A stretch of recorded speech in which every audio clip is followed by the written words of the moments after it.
Hi everyone, it's Margaret here with 60 and Me.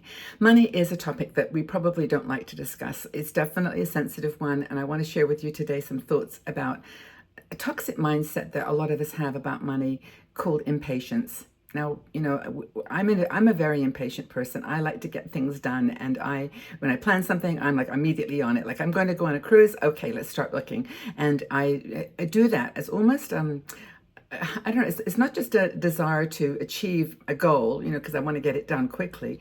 It's got to do with maybe feeling like I'm missing out, or that I'll miss an opportunity, or that it won't be there in the next few weeks or whenever, if I just take the time to slow down. I tend to be very fast at decision making, and I think that that's a dangerous characteristic with money. Now, Hannah Morel is one of our bloggers, and she wrote this really good article on this. And it was kind of a sensitive one for me, because I read it and I thought, yeah, I get it. That's me, and maybe it is you too, because impulsive behavior. Impatience leads to impulsive behavior, and impulsive behavior isn't always the best thing for your finances. It doesn't help you to make good financial decisions for the long term, right? So what is it, impatience telling? Well, I just need to stick to a budget. I expected myself to be much further ahead than I am now. I'm going to just go for it.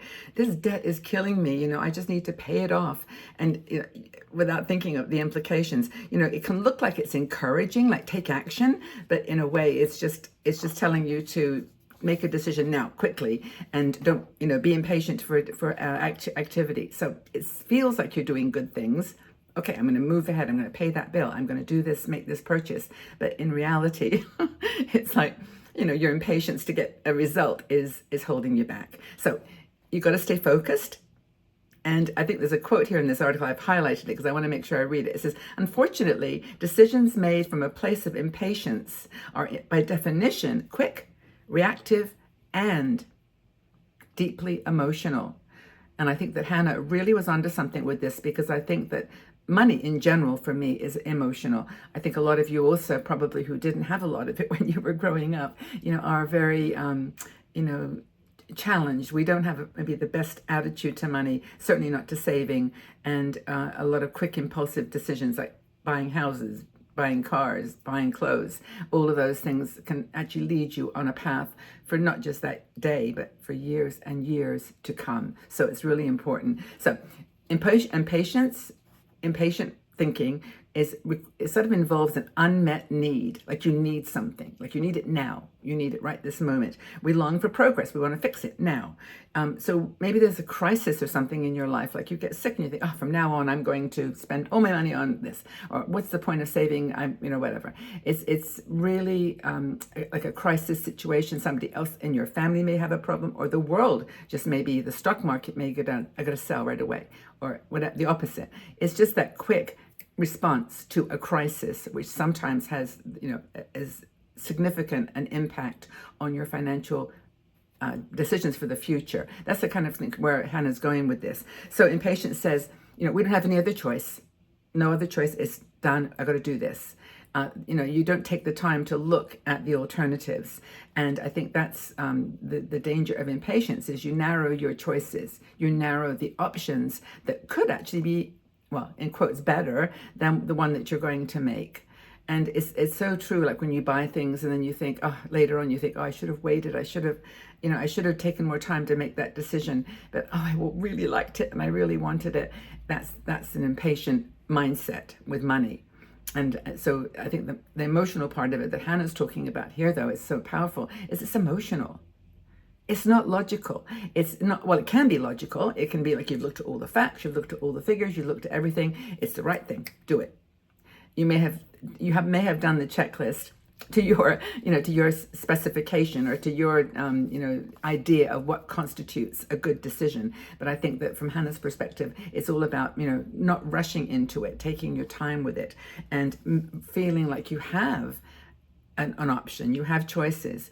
And she talks about the brain, how our brain is focused on survival, fast action, tiger's coming, run. It's that kind of fight or flight kind of activity that we follow.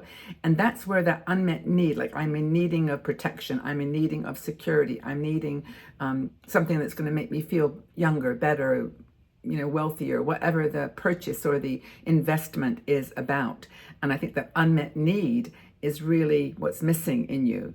And maybe that's at the heart of my situation, and maybe yours too, that when you didn't have a lot of money, you weren't able to meet your needs, and whatever those needs blended into wants were, we now feel like we've got to have them now, and we can't really wait. We feel a bit cornered and trapped. So what Hannah's recommending, I think, is a slowness, to create some kind of intentional decision making, move it from gut-wrenching fear to something that's more patient, to be more relaxed about decision making, so that your long-term actions are going to be the best possible outcome for your desire, and not the immediate assuagement or the immediate meeting of a passion or a desire. It's the same thing, but it's actually over a longer period of time. So let's think about it. I mean, when do you feel this kind of pressure? Well, when you're making a decision, you've got to decide that dress or that one, this house or that house, this car or that car, this car or no car. You've got to make some decisions. That's where this impatient, this state of mind comes into play. And it can really, undermine your trust in yourself. That, I don't know, I don't even know what's the best decision. And then just make what seems like the best one, or the one that somebody else tells you to make. That's another whole thing. Someone else says, well, no, you don't want that, you want that. You don't want to do this, you want to do that. And then you trust them, you don't trust yourself. And I think that's the secret that is the key to having a more less impatient and more relaxed and planning focused approach to money. Money is an empowering tool. It doesn't bring us happiness. We know that for sure. But we do know that if we follow impulsive ways of purchasing things, making decisions about things, we're going to end up with less than we probably would have if we'd sat down and thought about it and been a little calmer. So I hope this has been a useful interview, or interpretation of Hannah's article. I encourage you to go read it. It's actually called, what's the article called? It's called, Do You Have This Toxic Money Mindset - Impatience? I think she's doing a series of different toxic money mindsets, but the impatience is definitely one that I could relate to. Hands up. How about you? Are you impatient when you have to make a decision? Do you want it now? Do you feel like you're lacking something, that there's a need inside you to fulfill that purchase, or that desire with a purchase? Or are you able to slow it down a little bit and be more reflective, have patience, be less impatient? What do you think? I'd love your stories here. Whenever I talk about money, I always literally clench my feet and my hands, because it's not a subject I like to talk about, to be honest. I really don't. But, I just try my best, like with reading articles like this one, and just talking about it with you guys, knowing that I'm not alone, that we're in this together, that toxic, impatient mindset is pretty much what a lot of us feel.